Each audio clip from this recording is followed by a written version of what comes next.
Please forgive me for reading off a phone. It's all I've got. Firstly, I just wanted to acknowledge, obviously, how beautiful Emily looked today. It feels a bit weird saying that, being her little brother. But I think the way that Sam looked at her as she walked down the aisle really summed up, how beautiful she looked today. But yeah, so good evening, everyone, and welcome. For those that don't know me, I am Sam, Emily's little brother. And when Emily asked me... When Emily asked me to do the father of the bride speech, I was honoured. But let's just say I'm glad that that's where my responsibilities stopped. I think the only way I've contributed to this is by drinking your bar tab. But I'm going to keep this short and sweet, unlike the period of time it took Sam to propose.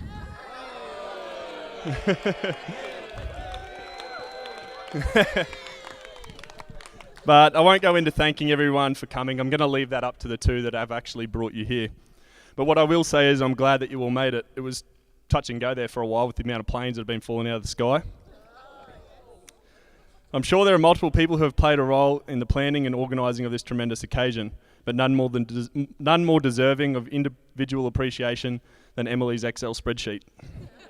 I was actually going to leave it there, but after I've seen how much has actually gone into this, I think there's a lot of people that deserve recognition. I just can't name you all, but yeah, there's been a lot of moving parts in a destination wedding with the amount of stuff that you've seen here over the three-day event. So yeah, to anybody who's had a large role to play in that, yeah, give yourselves a round of applause.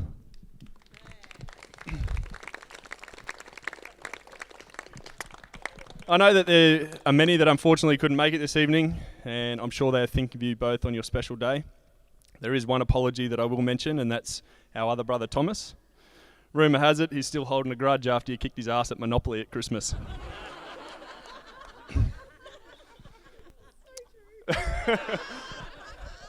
So we'll take you back to where it all began, when the love between these two blossomed down under. I better rephrase that, in Australia.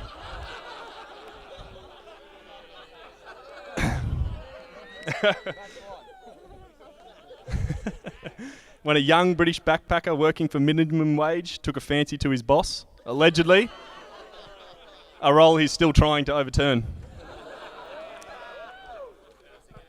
As the relationship grew, the pair were able to overcome multiple obstacles, but mainly immigration. Fast forward, say, 10 years did it take? 10 years? 10 years? Yeah.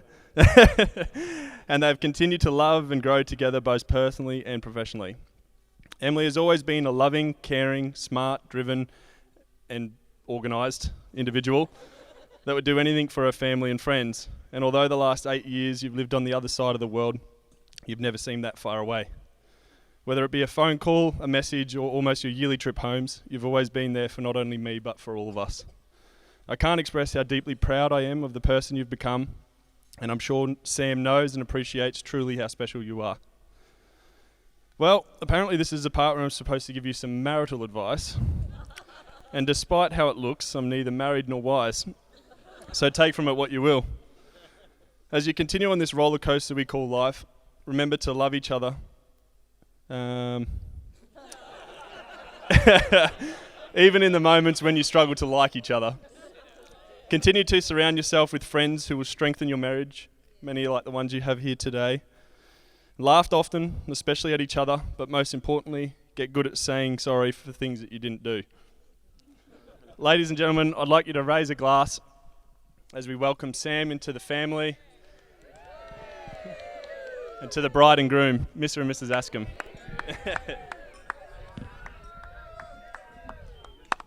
Is this yours? Cheers.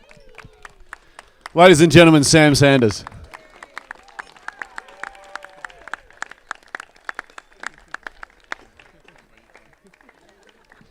Welcome to the worst speech of this evening. David, thank you for everything you've done. I told you I trusted you at the start of this evening, and you're damn close, Dave. You're damn close. Samuel, thank you for your words, all of them. It was touch and go. Could have needed a bit more polish, mate. Perhaps you just needed a bit more sandpaper.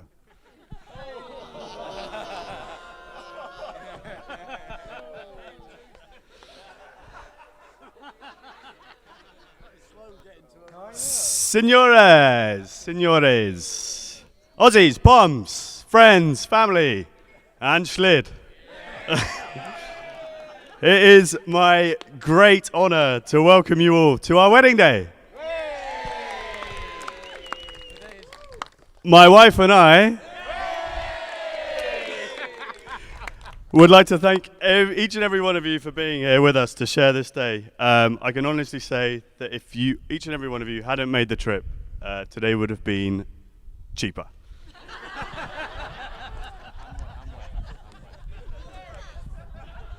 Please be sure to keep your glasses charged at all times. There will be a lot of toasts during this speech, mainly so you can all forget what is to follow. To start, I would like to welcome you all here to this wonderful setting. It's just about our favourite place in the entire world. Welcome, all of you. Can you hold these pages? No, you're on top of mine. Don't read my speech. We always knew we had a venue to make our day special, but it took our incredible friends and family to make it into our wedding.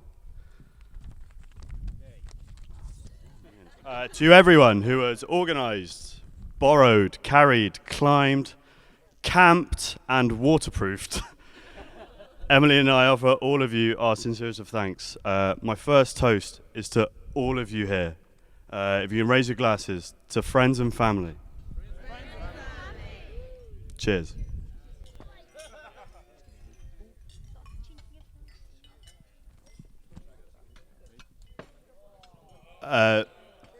One of the very few drawbacks, and this is not the weather, although obviously the weather. One of the very few drawbacks of holding the wedding here was that we knew some special people would not be able to make it to celebrate with us. Emily's grandma June is back home in Brisbane, and my nan Ruby is in Gloucester. It would be traditional to raise a toast to both of them now. However, I know that forcing everyone to have a drink in their name would be met with much tutting, certainly from Nan. So instead, we'll find the video. Is this the video? We'll give them all a wave. So we go to Nan and June. Hi Nan, hello. Yeah. Thank you all, thank you. We'll see if they notice it in the video, but that will mean so much to both of them. So thank you. You can fill with applause. Yay! Yay! Well said. More.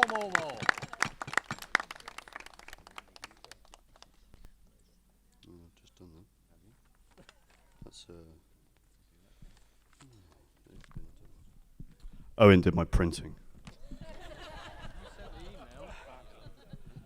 To Juanita. I want to say thank you for everything you've done to help us both. From half a world away, you've been so involved in this wedding and helping to make today what it is. To have been welcomed into your family and your home so readily is something that I will never forget.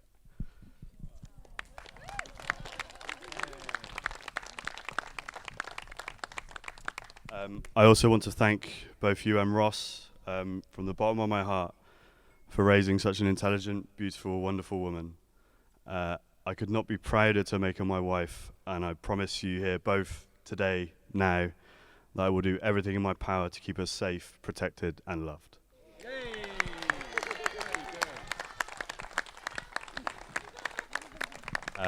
My second toast is to Juanita and Ross. So if you can raise your glasses to Juanita and Ross.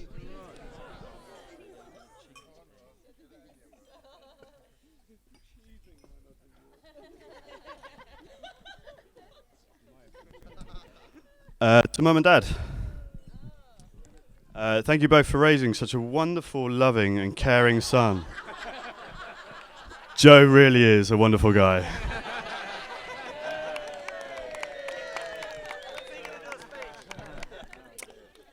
Everything that you've done for Emily and I here today, before today and beyond, thank you.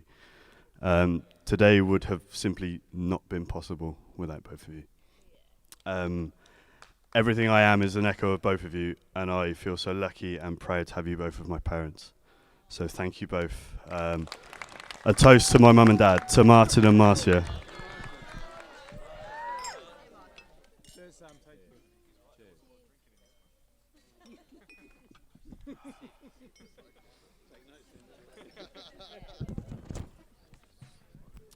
For those of you who don't know, all the brilliant artwork you've seen throughout the day was designed, well, obviously it was overseen by Emily, but it was designed it was designed and drawn by the man to my right, my best man, Owen.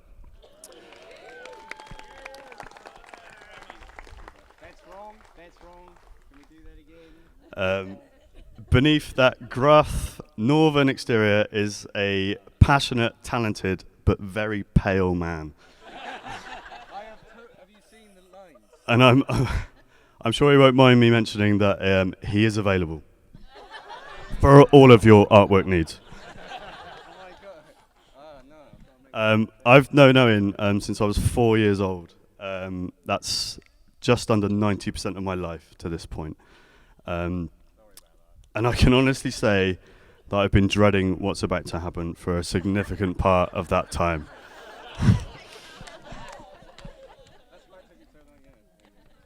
Owen, you're a wonderful father to Penny. You're a fantastic friend to Emily and I. And to the utter amazement of everyone who knows you, a perfectly competent stag do organizer. Absolutely. Nailed it. Bravo, my friend. And thank you for everything over the years.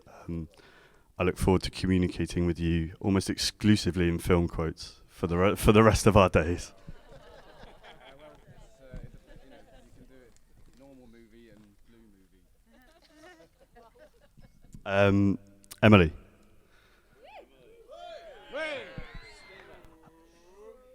My wife.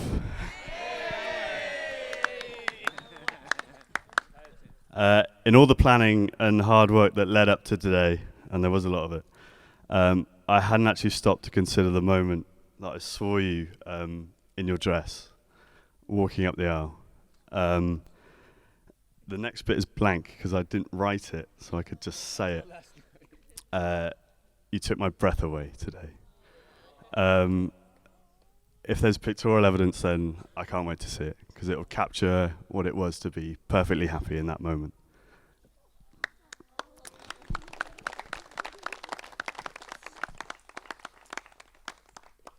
You look simply stunning, and I could not be prouder to call you my wife.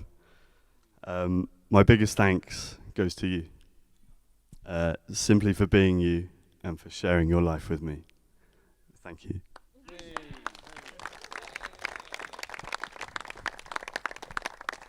Now, as most of you as most of you know, and as most of you keep reminding me, Emily and I met just over 10 years ago in Melbourne, Australia. This is the wrong page.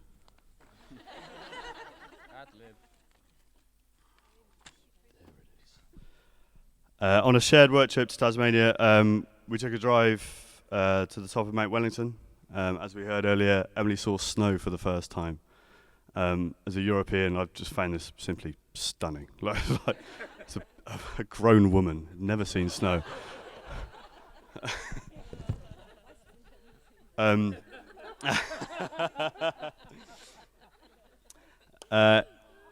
As we drove down the mountain, we stopped on a snowfield, and it was the perfect place for a first kiss.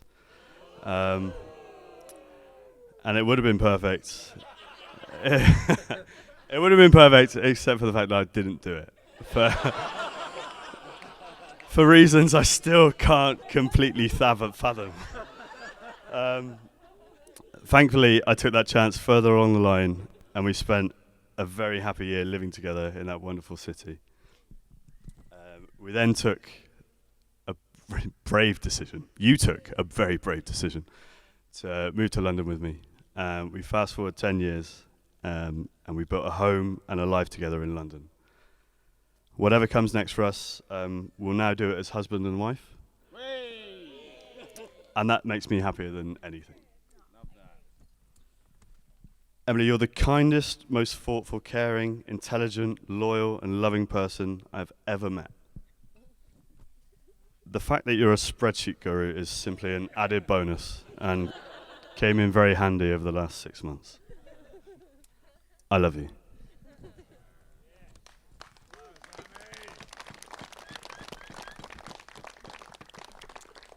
If you could all raise your glasses, please, to my wife, to Emily.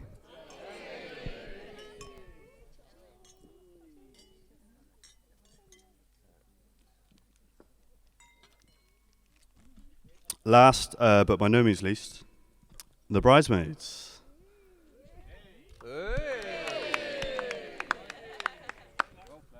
Katie, Becky, Bev.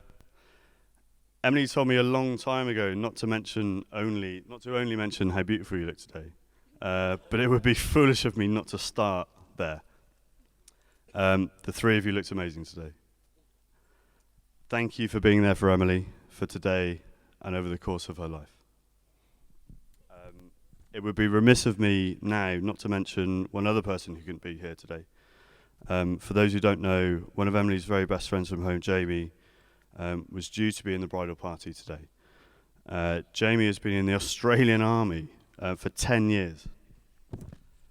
And as we speak, instead of taking an European summer, she is on her first tour of duty in Iraq. Ah, no laugh. Emily, I know she'll be thinking of you today, and we're certainly thinking of her as well. If I could ask you all to raise your glasses for a final time, a toast to the bridesmaids.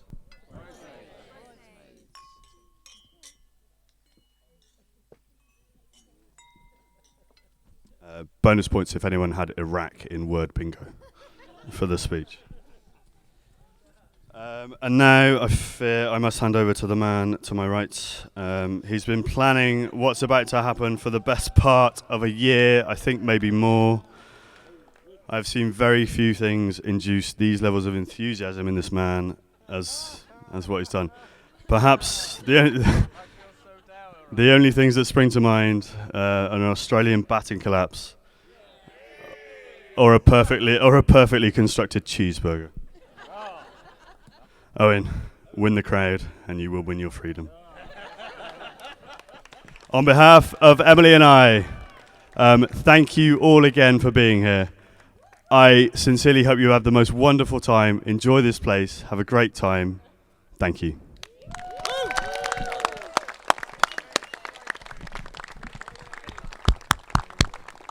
You did very well, didn't he? Thank you, Sam, for those kind words. I didn't get a toast, so I've still got more wine left than I thought I'd have at this point. I will win the crowd. I will give them a best man speech they've ever seen. So, buongiorno! Benvenuti signore e signori al matrimonio di Sam e Emily. Benvenuti a tutti voi.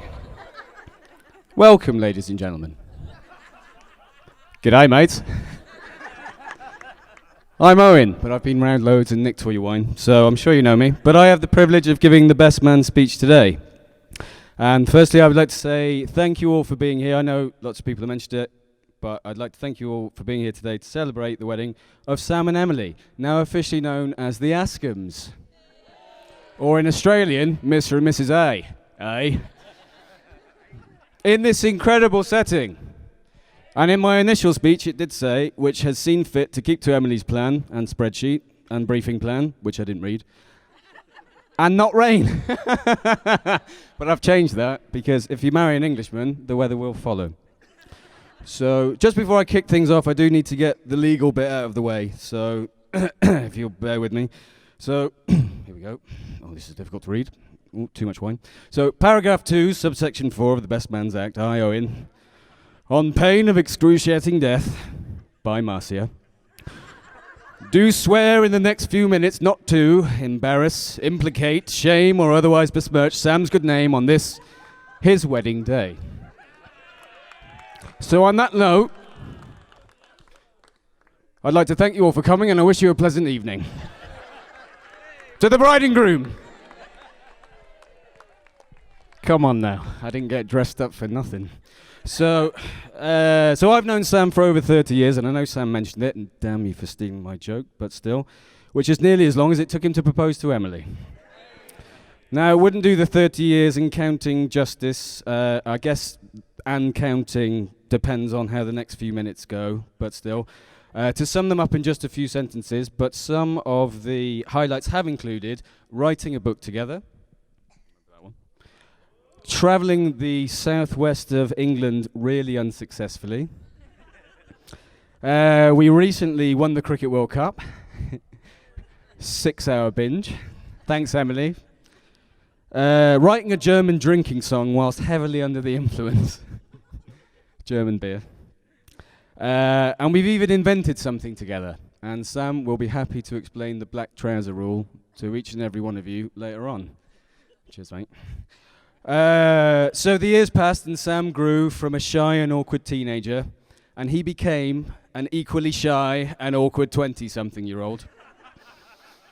But I remember in late 2008, and he told me he was going to travel the world to find himself. And in early 2009, after one last evening of drinking and merrymaking, we parted ways. And so he flourished in the many exotic and some would say questionable places of the wider world that he found himself in. But I'm not allowed to talk about that. Marcia, that's correct, is it? Yep.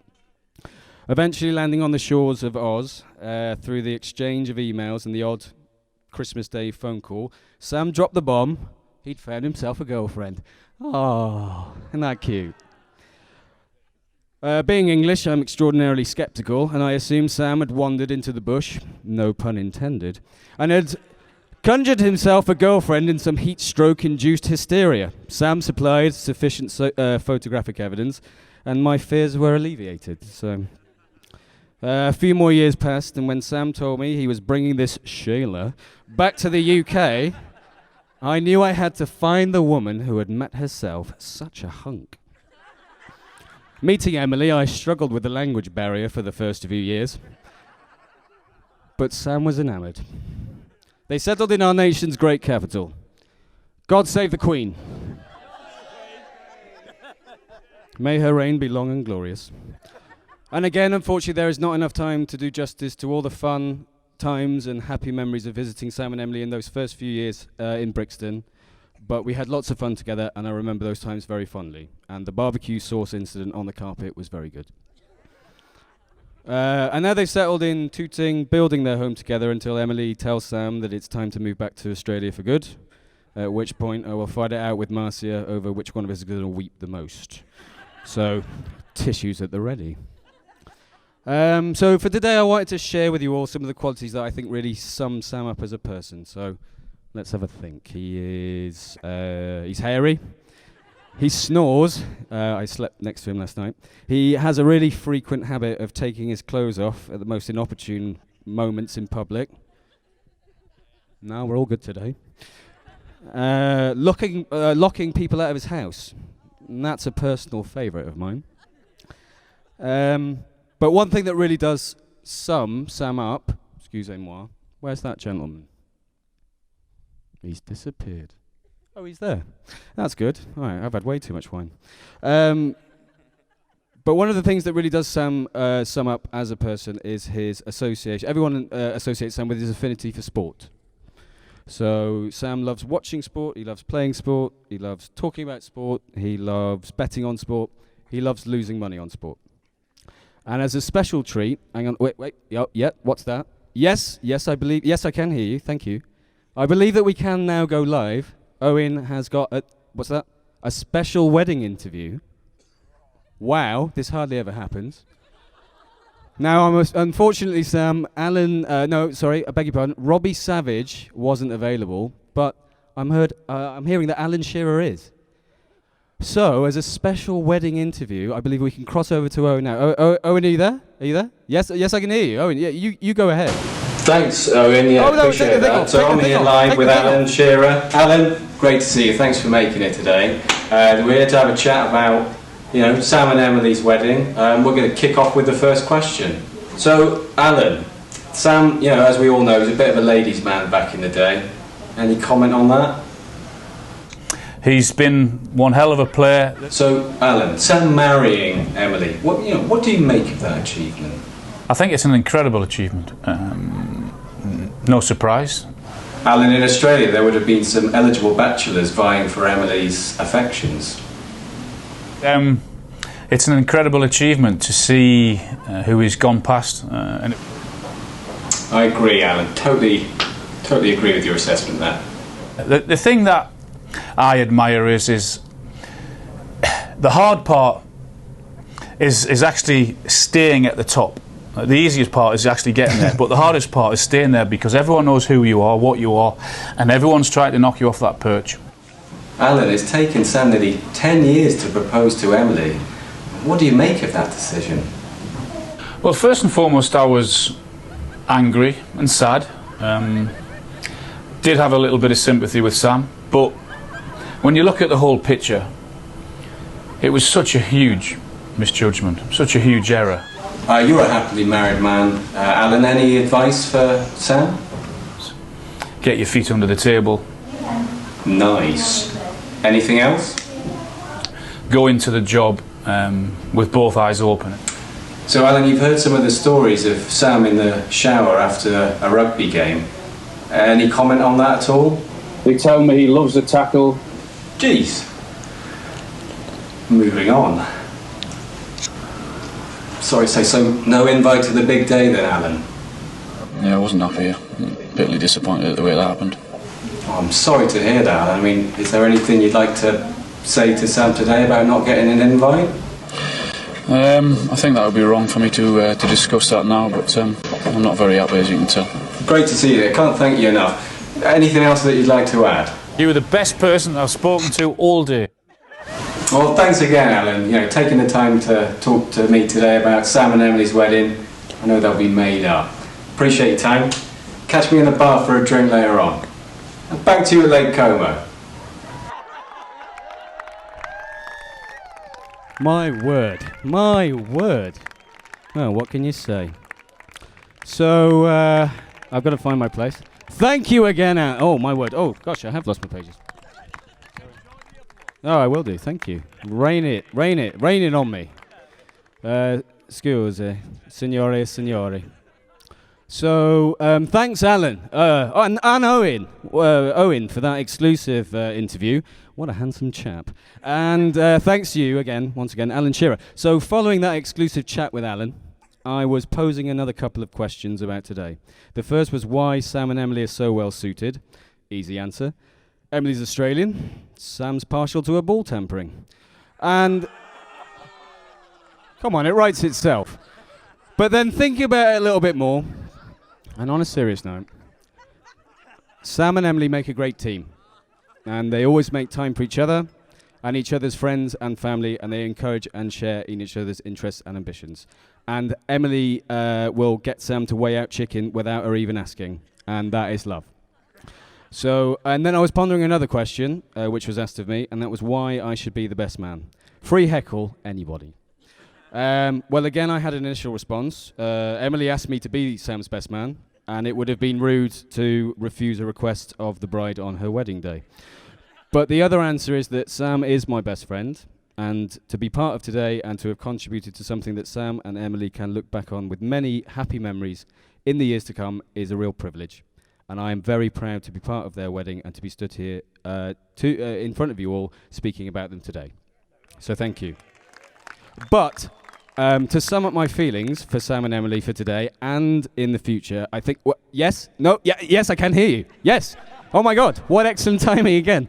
This never happens twice, surely. I believe now that we can cross back to Alan Shearer, who is going to say a few words. Take it away, Alan.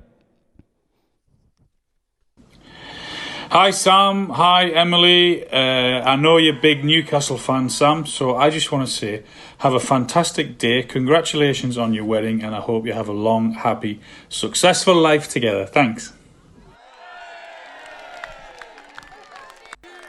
Shearer.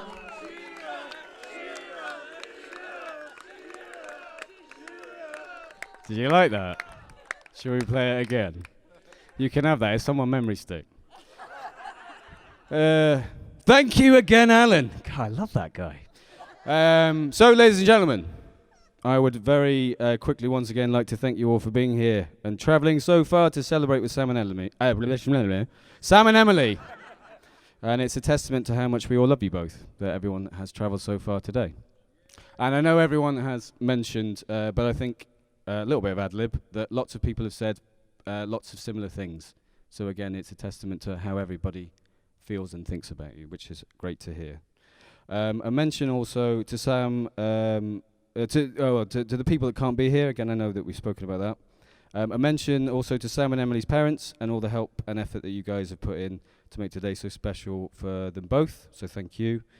Big thank you to the bridesmaids. Looking good. Yes, and thank you for that, Sam. Thank you to the Flower Girls. Penny. Poppy. Nice. And big shout to the Riga Stags. To those in attendance and to those who couldn't be here. And when I say softly, slowly, hold me. No, I can't do that bit.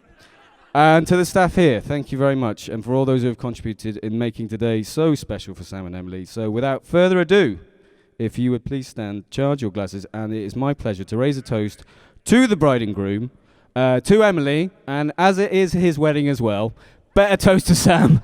So, to Sam and Emily, to the bride and groom. And let's have 3 cheers. 3 cheers. Hip hip! Hip hip! Hip hip! Right, we've got the hashtag AskHim2019. We've also got hashtag nailed it. Mic drop. So, first, Sam and Emily were 2 petals on a tree. But then they fell and made a love symbol.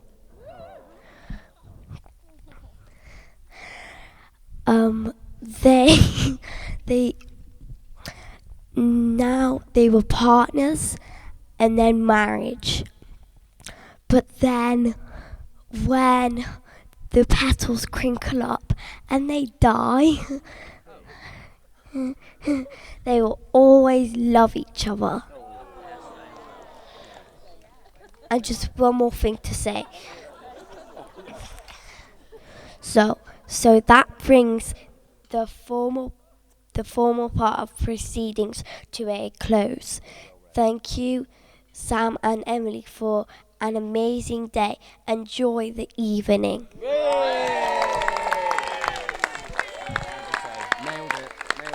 Nailed it.